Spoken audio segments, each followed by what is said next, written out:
இந்த வாரத்துக்கு தேவையான எல்லா விதமான காய்கறியும் போய் காலையிலேயே போய் வாங்கிட்டு வந்துட்டாங்க. எல்லாம் நல்லா செமையா ஃப்ரெஷ்ஷா இருந்துச்சு. வடசேரியில போய் தான் வாங்கிட்டு வரோங்க. இவ்ளோ காய்கறி வாங்குனதுக்கு ஒரு பெரிய வெள்ளரிக்கா ஃப்ரீயா குடுத்துருந்தாங்க. நல்ல மனசு போல வந்ததோட எல்லாம் எடுத்து வச்சாச்சு. இன்னைக்கு வந்து அண்ணி பையனுக்கு வந்து விருந்து குடுக்குறனால காலையிலேயே போய் சிக்கனும், நாட்டுக்கோழியும் தான் எடுத்துட்டு வந்திருந்தாங்க. நாட்டுக்கோழி குழம்பு அதுவும் எங்க மாமா வைக்கிறது அல்டிமேட்டா இருக்கும்.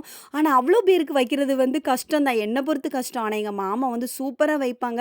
டேஸ்ட்டு கூட ரொம்ப நல்லாருக்கும். 1 கிலோவுக்கு வச்சிருந்தாலும் சரி, அதே 10 கிலோக்கு வச்சாலும் சரி, மாமா அவ்ளோ அற்புதமா வைப்பாங்க. இன்னைக்கு வந்து மாமாவுடைய சமையல் தான். நான் வந்து 65 மட்டும் தான் ரெடி பண்ணேன். இறைச்செல்லாம் கிளீன் பண்ணி எடுத்துட்டு, ஒரு 4, 5 லெக் பீஸ் இருந்து, அதிலேயும் வந்து கோடெல்லாம் போட்டு எடுத்து, நல்லா மசாலாலாம் பெரட்டி எடுத்து ஒரு 1 மணி நேரம் ஊற வச்சு பொரிச்சேன். 65மே வேற லெவல்ல மசாலா இறங்கி ரொம்ப நல்லா இருந்துச்சு. ஆனா ஃபர்ஸ்ட்டு ஷிஃப்ட் வந்து கொஞ்சம் கரைஞ்சு போச்சு. மாமா இந்த கேப்ல பார்த்தீங்கன்னா, நாட்டுக்கோழி குழம்பு வச்சாச்சு. நாங்களே இட்லிலாம் சாப்பிட்டுட்டு, மதியம் வந்து வந்ததோட அவங்களுக்கும் விருந்தெல்லாம் குடுத்துட்டு, நாங்களும் சாப்பிட்டோம். வேற லெவல் நாட்டுக்கோழி குழம்பு.